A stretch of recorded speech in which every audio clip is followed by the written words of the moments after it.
Bem-vindo ao canal Descomplicando a Adolescência. Se você é um adolescente ou mãe de adolescente, mas trabalha com adolescente, esse é o canal ideal para você. Eu vou mostrar para você o quanto essa fase pode ser transformadora e rica em oportunidades.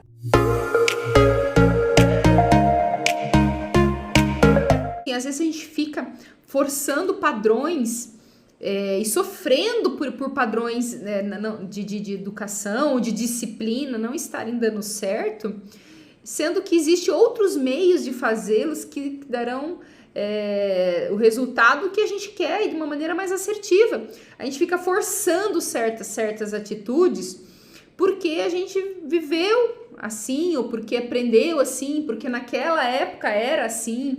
E a gente vê, às vezes, mesmo a gente vendo que não tá dando certo aquela rotina, aquela disciplina, que os nossos filhos não estão se adaptando, que está gerando mais cansaço mental, mais, dos pais e também da criança ou do adolescente em si, os pais continuam, de alguma forma, se punindo e punindo o filho, para tentar manter uma rotina, uma crença padrão, né? Que atualmente, que nesse novo contexto, não faz mais sentido, né?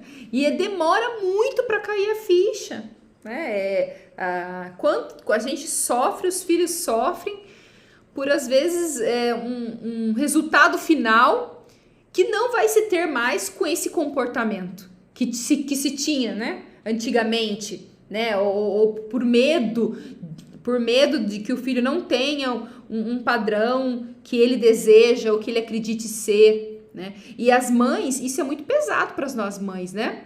Porque a mãe que não está seguindo esse padrão de educação que foi colocado, ela se cobra muito mais. É sofrido, é penoso, porque a mãe se compara com o outro, né? Isso eu estava falando com uma mãe, né? A mãe falou assim, eu não sei porque eu acabo sendo, às vezes, muito rigorosa com o meu filho, né? Mais do que eu gostaria. Eu falei, isso acontece porque, geralmente, o erro do seu filho dói muito mais em você.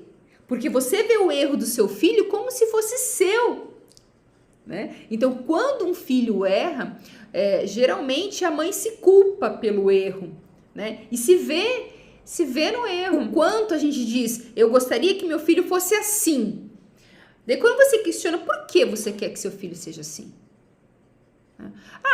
E a maioria das pessoas utilizam referências externas, né? Porque é ideal ser assim, porque é fulano, porque ciclano.